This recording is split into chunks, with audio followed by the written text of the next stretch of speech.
coba membahaskan tentang karomah wali Allah yang tak lain merupakan murid dari Abuya sendiri. Siapakah beliau? Simaklah video ini sampai selesai. Tiap kekasih atau wali Allah memiliki keistimewaan dari makhluk Allah yang lain. Satu di antaranya, wali Allah asal Aceh yang bernama Abu Ibrahim Woyla. Banyak karomah atau keistimewaan yang diberikan Allah, terungkap semasa hidupnya. Abu Ibrahim Woyla merupakan seorang ulama pengembara yang berasal dari Aceh Barat. Di kalangan masyarakat Aceh, ia juga dikenal dengan nama Abu atau Tengku Berahim Keramat. Ketika Abu Ibrahim Woyla meninggal, ribuan orang berkunjung untuk melayat selama 30 hari sebagai tanda bahwa ia sangat dihormati masyarakat.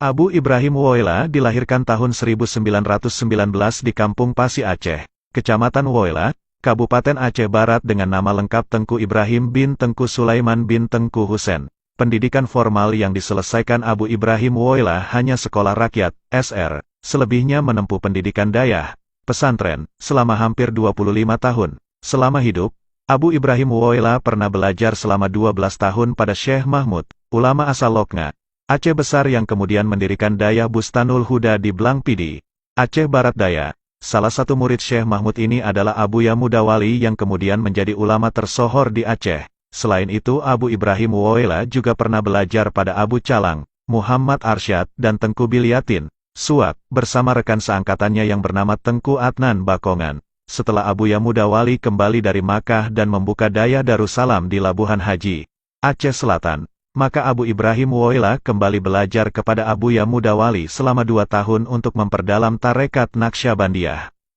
Selesai belajar kepada Abuya Mudawali, Abu Ibrahim Woyla kembali ke kampungnya di Pasi Aceh. Tak lama setelah kembali ke kampung halaman, Abu Ibrahim Woyla mulai mengembara tanpa seorang pun yang tahu kemana tujuannya. Sejak kecil Abu Ibrahim Woyla dikenal sebagai sosok yang pendiam, ia hanya berkomunikasi jika ada yang perlu disampaikan. Hal ini menyebabkan orang lain tidak berani menanyakan hal-hal aneh yang dilakukannya. Menurut menantunya yang bernama Tengku Nasruddin, Abu Ibrahim Woyla sering membagikan uang yang dimilikinya kepada orang lain yang membutuhkan tanpa perhitungan. Kebanyakan yang menerima uang tersebut adalah anak-anak, terkadang ada anak-anak yang menerima Rp50.000, Rp20.000, atau bahkan hanya Rp1.000. Ibrahim Woyla datang berkunjung ke rumah salah seorang saudaranya dan minta sedikit nasi dengan lauk sambal udang belimbing.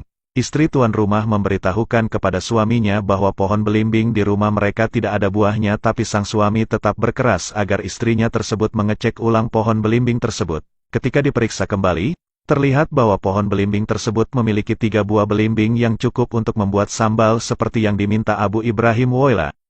Suatu ketika dikisahkan Gus Dur kedatangan seorang tamu dari Aceh. Biasanya Gus Dur menerima tamu dengan kondisi seadanya mengingat ia kondisinya yang sedang sakit. Berbeda dengan biasanya, sebelum tamu tersebut diminta masuk ke dalam rumahnya, Gus Dur buru-buru berganti pakaian dengan pakaian rapi seperti akan menyambut Hari Raya Idul Fitri. Ketika tamu tersebut masuk, Gus Dur dan tamunya tersebut hanya bersalaman dan tidur dalam posisi duduk selama lebih kurang 15 menit. Setelah sang tamu bangun, ia langsung berpamitan tanpa ada obrolan apapun. Ketika hal itu ditanyakan barulah diberitahukan bahwa yang datang itu adalah Abu Ibrahim Woyla, seorang ulama sufi dari Aceh. Ketika tsunami melanda Aceh pada tahun 2004, diceritakan beberapa orang bahwa Abu Ibrahim Woyla telah memberitahukan hal itu melalui isyarat. Salah satu di antaranya dikatakan bahwa air akan naik setinggi pohon kelapa. Hal ini dikatakan kepada salah satu muridnya yang bernama Mukhlis yang sekarang bermukim di Dayah Bustanul Huda atau Dayah Puloi, Desa Dayah Baro, Calang. Cerita lainnya, 15 hari sebelum tsunami murid-murid Abu Ibrahim Woyla telah diperintahkan untuk menjauhi pantai. Abu Ibrahim Woyla wafat pada hari Sabtu, tanggal 18 Juli tahun 2009 pukul 16 waktu Indonesia Barat pada usia 90 tahun. Ia dimakamkan di Desa Pasi Aceh, Kecamatan Woyla Induk, Aceh Barat. Hingga saat ini, makam Abu Ibrahim Woyla masih ramai dikunjungi masyarakat sebagai tanda penghormatan kepadanya.